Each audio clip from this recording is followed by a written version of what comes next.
souvenirs, malheureusement, c'est déjà passé. Le seul truc qui reste le plus, c'est ça. Toi, j'ai dans la poche, c'est mon maillot de champion de France. Et je vais le porter pendant 1 an, donc je vais en profiter un maximum. Ça dure 365 jours, donc il ne faut pas perdre une seule seconde. Et ouais, je suis pas mal sollicité depuis dimanche, mais j'avais envie de passer une bonne soirée au match ce soir. Pour l'instant, c'est pas une super bonne soirée pour nos Gemio, mais voilà, ça n'enlève en rien mon sourire depuis dimanche. Bon, il aura fallu attendre tes 34 ans, tu peux mourir tranquille, c'est ce qu'on se dit? Ouais, mourir le plus tard possible quand même, mais non, sportivement parlant, ouais, c'est une chouette émotion. Il y a déjà eu des belles choses de fait, mais oui, clairement, le fait de remporter ce maillot qui depuis 2000 trotte dans ma tête, allez 2001, de le gagner en élite pour avoir enfin à vie les liserés, les tours de cou champion de France, ouais, ça a été très très long, beaucoup de travail pour ça.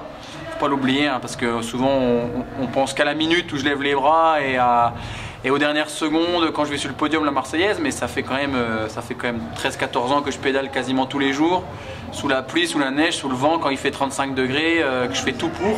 Donc il fallait bien que je sois récompensé à un moment donné, même si dans le sport tout le monde n'est pas forcément récompensé.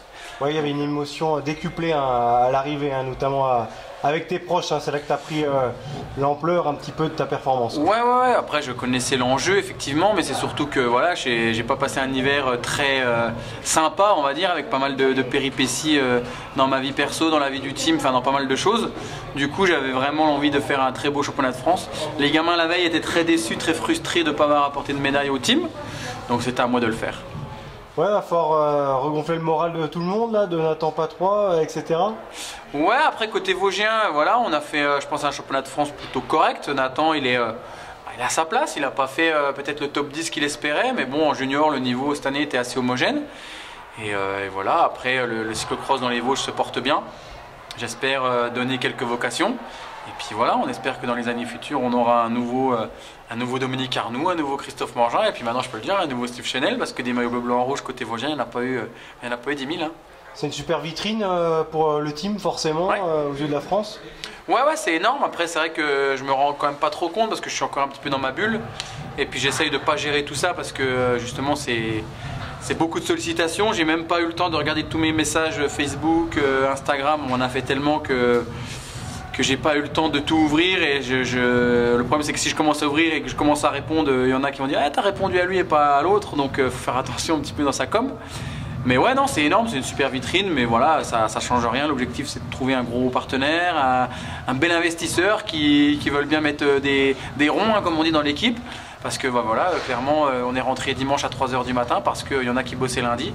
Bon, moi non, parce que je suis consultant à la télé, donc je travaille principalement que l'été, mais ce serait bien que tout le monde puisse être payé pour faire ce qu'ils font. Et je pense qu'on en gagnerait encore au niveau de la performance. Est-ce que tu as revu les images de l'arrivée filmées par tes copains, des rois de la pédale, qui sont assez dithyrambiques à ton égard?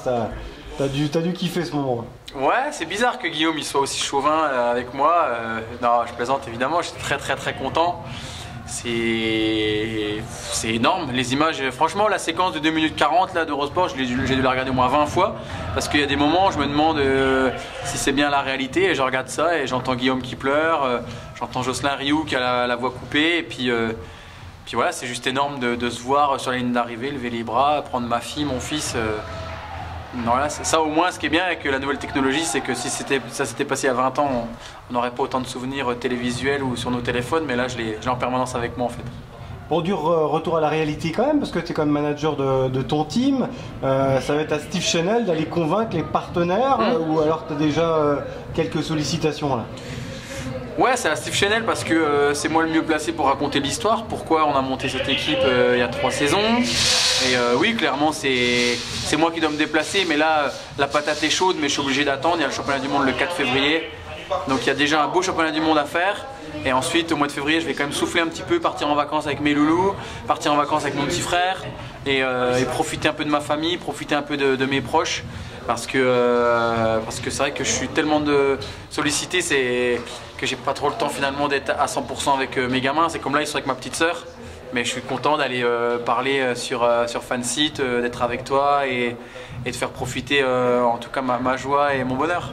Bon, pour conclure, tu n'as plus trop de pression parce que sur la scène internationale, lors des championnats du monde et les autres échéances, ça serait que du bonheur, on a envie de dire. Ouais, c'est clair. Après, c'est certain qu'avant le championnat de France, je disais il reste 4 courses, le championnat de France, 2 Coupes du Monde et le championnat du monde. La seule option que j'avais de faire un podium, c'était au championnat de France. C'est fait, c'est le titre.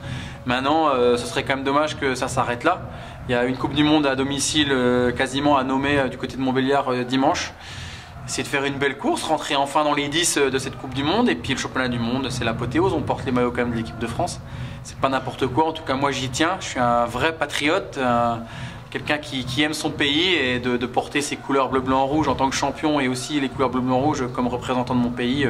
On est obligé de tout donner, de faire son maximum. Donc faire une belle fin de saison, ouais, et puis se reconcentrer, on va dire, vers la mi-avril pour déjà préparer la prochaine saison de cross. Donc ça va vite passer. Ouais, enfin, tu auras un vrai rôle de guide à l'image de Julien Absalon et son team. Tu prépares l'avenir, donc forcément, la jeune garde du team Chazal Canyon, tu as un énorme travail à faire quand même pour assurer justement les jours futurs. Ouais, après, moi je suis un conseiller, un guide, je suis quelqu'un qui fait profiter mon expérience au service des gamins. Et l'objectif, c'est que ces gamins-là, dans 7, 8 ou peut-être moins, peut-être dans 3 ans, ils puissent enfin vivre de leur passion et aller chercher des performances de très haut niveau. Et les performances de très haut niveau, c'est pas juste un titre de champion de France, c'est des podiums en Coupe du Monde, c'est des podiums en championnat du monde. Voilà, on est des gens ambitieux, mais on sait que le potentiel et le talent, on l'a. Donc maintenant, il faut nous donner les bonnes cartes pour y arriver. Tout ce qui t'est arrivé, finalement, ça t'a été profitable de te consacrer au cyclocross pour atteindre ce but ultime de champion de France? Avec du recul, comment tu vois ça, tout ce qui t'est arrivé là, ce choix? Ça n'a pas dû être facile forcément. Non, mais moi je dis toujours qu'on n'a rien sans rien. La chance, à un moment donné, il faut la provoquer aussi. La malchance, elle arrive aux gens en général qui sont maladroits. Donc voilà, c'est peut-être prétentieux ce que je vais dire, mais franchement, je méritais un titre pour tout ce que j'ai fait, pour tout le travail accompli à l'entraînement, pour tous les sacrifices que je fais. Si j'avais pas été récompensé et si j'avais pas obtenu ce titre, il n'y aurait pas eu mort d'homme, c'est du sport. Mais franchement, j'invite les gens qui doutent de mon sérieux et qui doutent de tout ce que j'ai fait dans ma carrière à venir un jour à s'entraîner avec moi, d'aller faire une balade de 4 heures, de 5 heures ou une séance de Ronnenstadt sur l'homme trainer, voilà, pour ceux qui veulent s'intéresser, voir ce que c'est. N'hésitez pas et finalement, ce titre... Comme je l'ai dit, ça fait 13 ans que je travaille pour ça, donc pour une minute de bonheur et pour un maillot et comme je l'ai dit tout à l'heure, un vulgaire bout de tissu, il y a 13 ans de travail quand même, c'est pas rien. Consécration, bravo, voilà. Félicitations. Allez, bon match.